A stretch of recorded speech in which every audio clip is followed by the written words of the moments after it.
city's changed. I've changed. I used to steal to survive. Now, I survive to steal. Excuse me.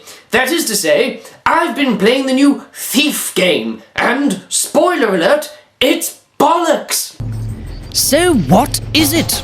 This is the fourth game in the popular Thief series, and yes, this was an actual title made up for the game in its development. How do you even pronounce that? The fourth? The Thief series has always been about the player taking on the role of what scholars would call a dick-ass thief.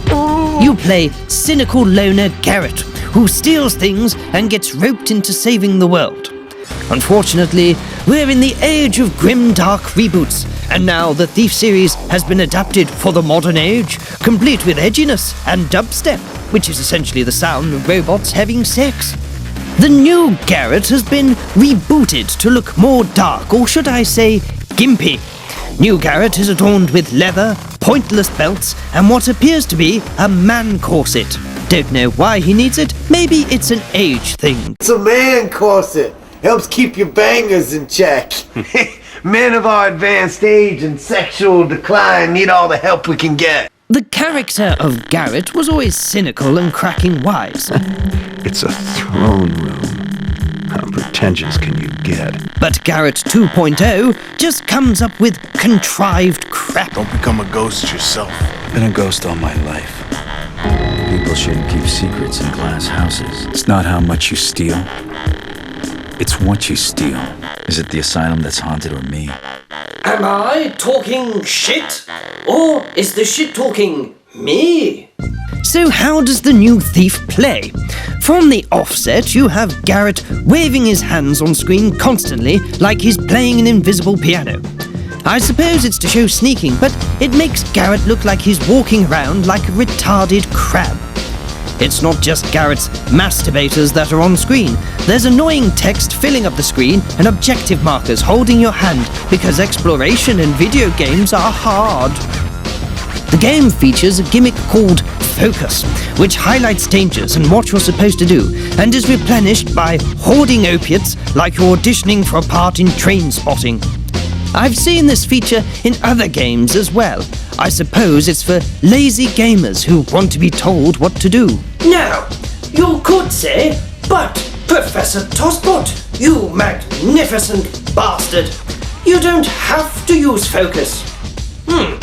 Well, my response would be, I don't have to wipe my dick on the curtains after I've screwed your mother, but I'm going to because it's there. Doesn't matter anyway, the game still highlights stuff in blue regardless. True to its name, the game does have thieving, but it's made redundant by the fact that the game rewards you gold just for completing a level, because you happen to remember to breathe and push buttons.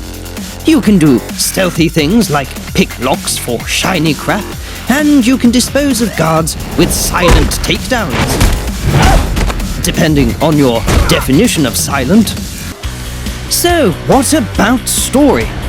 The plot is all over the place, and it's hard to follow. What I gathered was the plot is that Garrett is after some bright blue plot device that looks like something Walter White concocted, and is being hunted down by someone impersonating Daniel Day-Lewis. I drink your milkshake. There's a disease called gloom, which is just super AIDS that's attacking the populace, and Garrett is feeling guilty about losing his whiny protege. And you're not ready yet. You know, I'm not a kid anymore. I can do this. And then, eventually, Garrett ends up fighting, basically, a human strobe light. Yes, that sums it up, really. The game does have some pretty set pieces, and at least it tries to be a stealth game, but it's ruined by poor voice acting, and the combat and action sequences are clunky. The enemies have terrible AI, not to mention levels are very linear and filled with rage-inducing loading screens every 20 bloody seconds.